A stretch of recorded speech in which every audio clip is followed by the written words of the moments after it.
अगर आप प्रेग्नेंट हैं और आपका बच्चा हेड डाउन कर लिया है या नहीं, कैसे पता करें। तो नमस्कार दोस्तों, आज मैं आप लोगों को सिंपल और आसान भाषा में बताने वाली हूँ कि प्रेगनेंसी में बेबी हेड डाउन कब कर लिया है और हेड डाउन करने के बाद नॉर्मल डिलीवरी सेफ होती है या नहीं।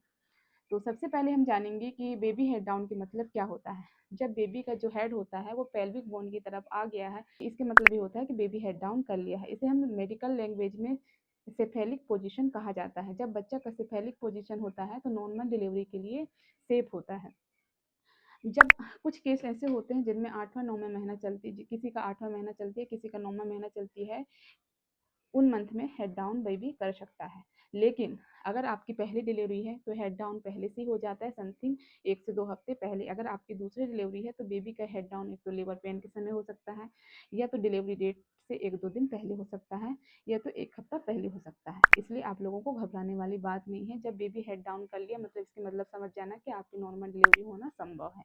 अगर आप चाहते हैं कि आप घर बैठकर कैसे पता करें कि बेबी हेड डाउन कर लिया है, तो उसके लिए बॉडी 4 संकेत देने लगता है। तो चलिए वो कौन कौन सा संकेत है। पहला संकेत है कि आपका जो पेट है उसका शेप चेंज हो जाता है, मतलब बच्चा का पोजीशन, जो पेट होता है थोड़ा लटक जाता है और नीचे की साइड हैवीपन फील होता है। तो इससे मतलब समझ जाना कि बेबी हेड डाउन कर लिया है या कर रहा है। दूसरा संकेत है कि जो बेबी का किक महसूस होता है वो कहाँ होता है। अगर बेबी का किक रिब्स के पास होता है तो समझ जाना है कि बेबी हेड डाउन कर लिया है। और बेबी का किक एब्डोमेन में होता है नीचे की साइड, तो समझ जाना है कि हमारा बच्चा उल्टा है। तीसरा संकेत है कि पेल्विक प्रेशर। जब बच्चा हेड डाउन करता है तो पेल्विक में प्रेशर होता है, जिससे आपको बार बार बाथरूम आ सकता है, पेटों में दर्द हो सकता है, जांघों में खिंचाव हो सकता है और कमर में दर्द हो सकता है। तब भी आप समझ सकते हैं कि बेबी हेड डाउन कर लिया है। चौथा संकेत है कि आप सांस आराम से ले सकते हैं। क्या होता है प्रेगनेंसी में, नॉर्मल जब बच्चा का ग्रोथ होता है, बच्चा बढ़ता है, तो ऊपर के साइड दबाव फील होता है जिसमें हमको सांस लेने में भी दिक्कत होती है। जैसे बच्चा हेड डाउन कर लेता है तो पेट का अपर वाला जो पार्ट होता है वो खाली हो जाता है और हम आसानी से सांस ले सकते हैं। तब भी आपको समझना है कि हमारा बच्चा हेड डाउन कर लिया है।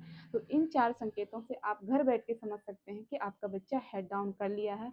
तो हमें डॉक्टर के पास जाकर या हॉस्पिटल जाकर चेकअप कराना बहुत ज़रूरी है। केस ऐसे होते हैं जिसमें बच्चा हेड डाउन नहीं करता है। अगर हेड डाउन नहीं करता है और आप डिलीवरी डेट के नज़दीक हैं तो आपको डॉक्टर के पास जाना है, हॉस्पिटल जाना है। तो डॉक्टर आप लोगों को कुछ टिप्स बताते हैं, ये एक्सरसाइज बताते हैं, उसके बारे में आपको सुनना है और जो आप फॉलो कर सकते हैं। तो आज मैं 4 से 5 बातें या टिप्स बताने वाली हूँ, उसको आप लोग ज़रूर फॉलो करें। आपको डेली वॉकिंग करना है कम से कम 20 से 30 मिनट शाम और सुबह, और एक्सरसाइज करना है जिसे हम स्क्वाट एक्सरसाइज कहते हैं, जिसमें क्या होता है उठना और बैठने वाले एक्सरसाइज करते हैं। और किन केसों में नहीं करना है, जैसे आपको डॉक्टर बेड रेस्ट के लिए बोला है। बेड रेस्ट के लिए डॉक्टर क्यों बोलता है, एक तो आपकी प्लेसेंटा प्रीविया यानी जो आमल होती है वो बच्चेदानी के पास होती है, कुछ केसों में ब्लीडिंग होती है, और अगर आप लोगों पीआईएच का पेशेंट है, मतलब बीपी बढ़ रहा है, तो इन केसों में आपको एक्सरसाइज नहीं करना है। और आपको ज़्यादा पानी पीना है और आपकी डाइट सही रखना है। डीप ब्रीदिंग एक्सरसाइज करना है। अगर जब आप सोते हैं तो बाय साइड करवट करके सोना है। तो इन चीज़ों को, इन बातों को फॉलो करना बहुत ज़रूरी है। अगर आप लोग चाहते हैं प्रेगनेंसी से रिलेटेड, हेल्थ से रिलेटेड, बेबी केयर से रिलेटेड सही जानकारी के लिए मेरे पेज को फॉलो कर लीजिए। बस।